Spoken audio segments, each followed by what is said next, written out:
जैन साथियों, अनुपात समानुपात पे अपने चर्चा कर रहे थे। लास्ट 2 या 3 टाइप बचे और दोनों तीनों ही इंपॉर्टेंट है। ठीक है, यहाँ से आपके अनुपात समानुपात में क्वेश्चन आने के सबसे ज्यादा चांसेस हैं अभी। तो पहला अपने टाइप करते हैं, A अनुपात B समानुपात C अनुपात D। ठीक है, ये इंपॉर्टेंट टाइप है, एग्जाम के अंदर बहुत बार क्वेश्चन यहाँ से पूछे जाते हैं। ठीक है, समानुपात का निशान कैसे दर्शा रहा है अभी, ये जो A और B है, इन दोनों के बीच में जो अनुपात है वही सेम अनुपात C अनुपात D के अंदर भी है। इन दोनों में और इन दोनों में सेम अनुपात है, इसलिए इसको बोल दिया समानुपात। अब प्रश्न इस पर कैसे पूछा जाएगा, 4 संख्याओं में से कोई भी 3 संख्या देकर आपसे एक संख्या पूछेगा। ठीक है, 4 संख्या है ना, A B C D, इन चारों में से कोई भी 3 संख्याएं दी होंगी और एक संख्या आपसे पूछेगा। इसे हल करने का तरीका है कि पहले को चौथे से गुणा कर लो और दूसरे को तीसरे से।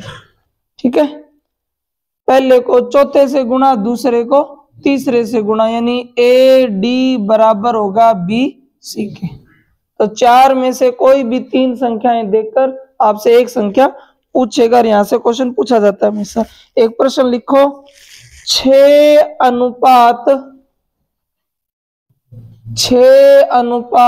क्वेश्चन मार्क, 6 अनुपात क्वेश्चन मार्क समानुपात 5 अनुपात 35, समानुपात 5 अनुपात 35 पूछ रहा है। इस क्वेश्चन मार्क का बताओ क्या होगा।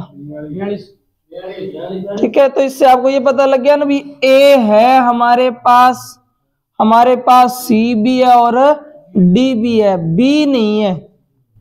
B हमें ज्ञात करना है, तो नियम लगा देंगे, पहले का चौथे से गुणा और दूसरे का तीसरे से गुणा।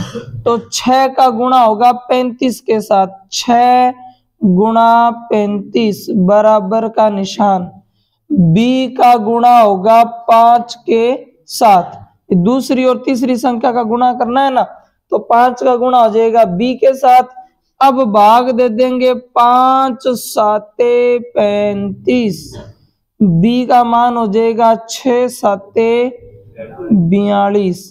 तो ये आ जाएगा B का मान 42।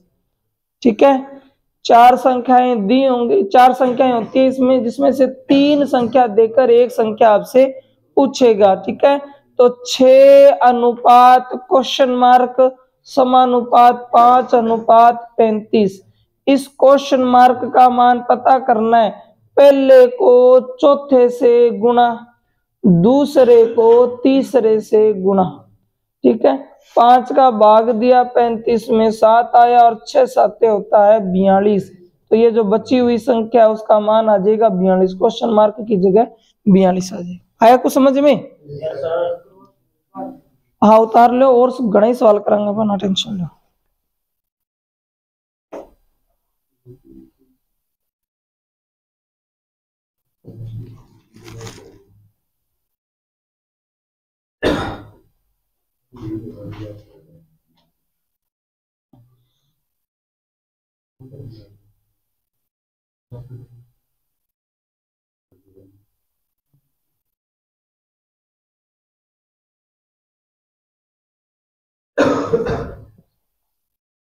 देखो, एक तरीका तो इस प्रकार से देगा, लेकिन आमतौर पर एग्जाम में इस प्रकार से कम देता है।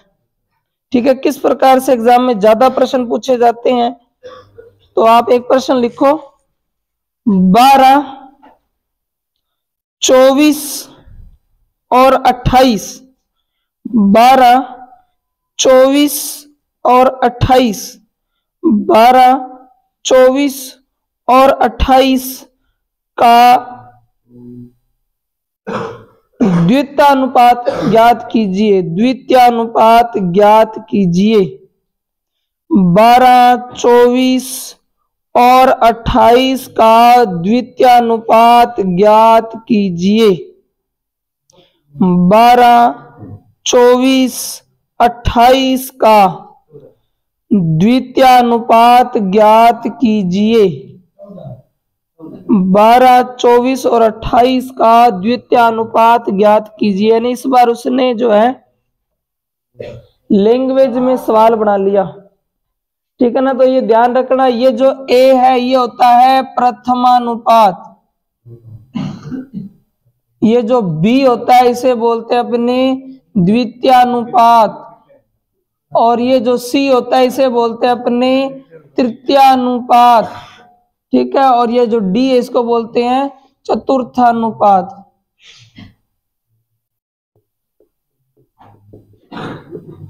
चतुर्थानुपात, ठीक है ना।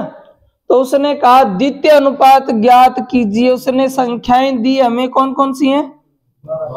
12, 24 और 28 का द्वितीय अनुपात ज्ञात कीजिए। अगर द्वितीय अनुपात पूछा है ना, इसका मतलब ये है ए, और द्वितीय अनुपात तो पूछा है, इसका मतलब ये सी है, सी, और ये है डी, क्योंकि बी तो हमसे पूछा है उसने। द्वितीय अनुपात ज्ञात कीजिए, इसका मतलब बी का मान पूछ रहा है, तो ये ए हो जाएगा, बी का मान नहीं है, इसका मतलब ये सी हो जाएगा, और जो बच गया वो डी हो जाएगा। ए सी डी, क्योंकि बी तो हमें ज्ञात करना है। आया कुछ समझ में? ठीक है भाई, ऐसा देगा जब तो कोई दिक्कत है नहीं, पहले को चौथे से गुणा, दूसरे को तीसरे से गुणा, लेकिन वो ये शब्द यूज कर देता है प्रथमानुपात ज्ञात करो, द्वितीय अनुपात ज्ञात करो, तृतीय अनुपात ज्ञात करो। फिर हमें पता करना होता है ये जो लिखे गए शब्द है ये कौन है। उसने कहा कि बी का मान ज्ञात करो, तो पहला ए हो जाएगा, बी है नहीं पूछा उसने, तो जस्ट बाद में सी हो जाएगा और फिर डी हो जाएगा। ठीक है, तो अब अपने मान पुट कर देते हैं।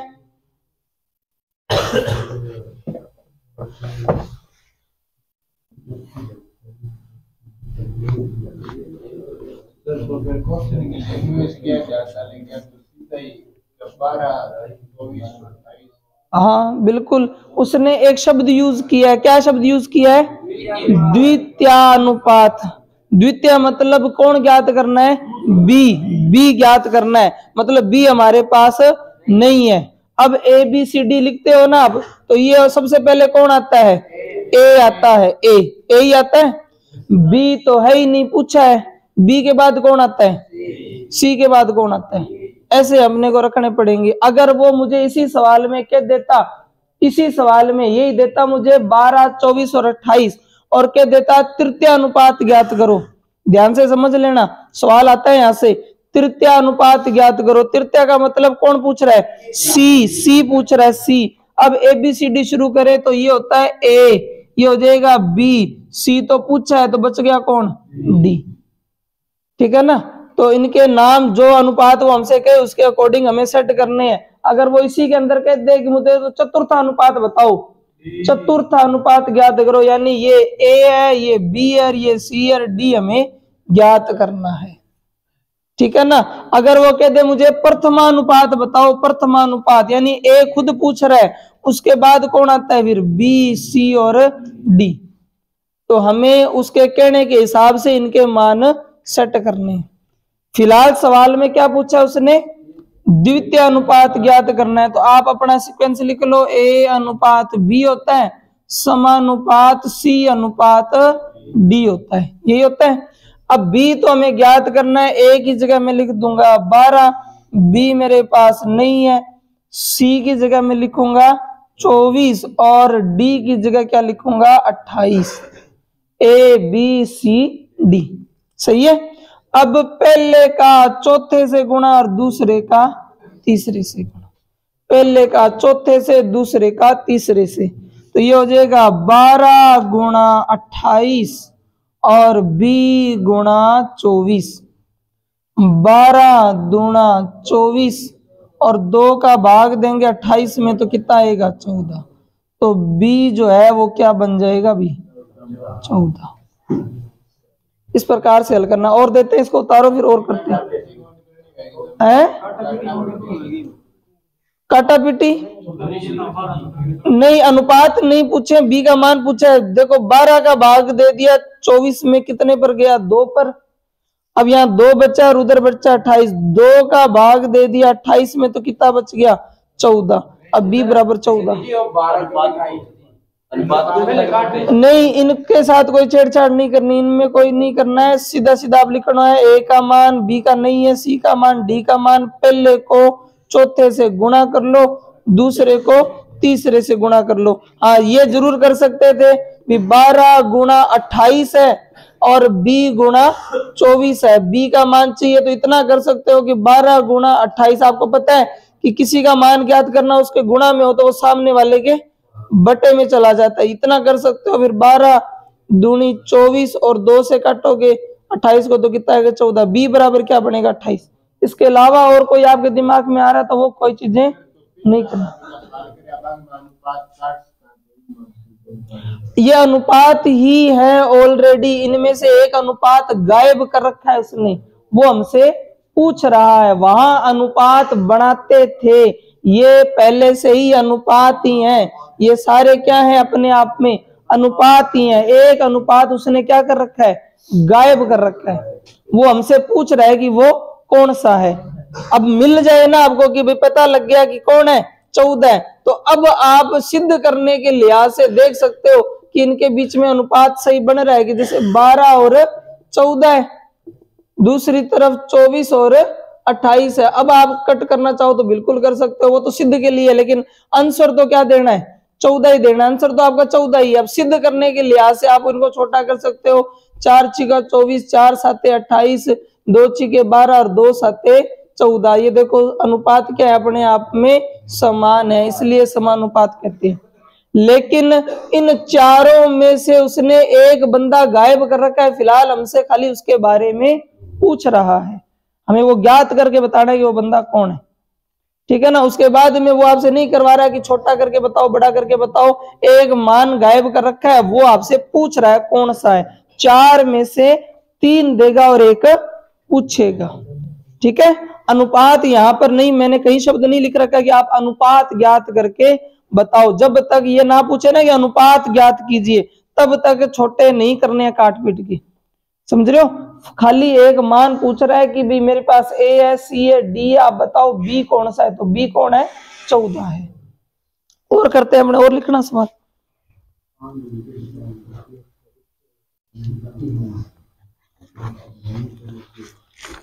लिखो 24, 120 और 22।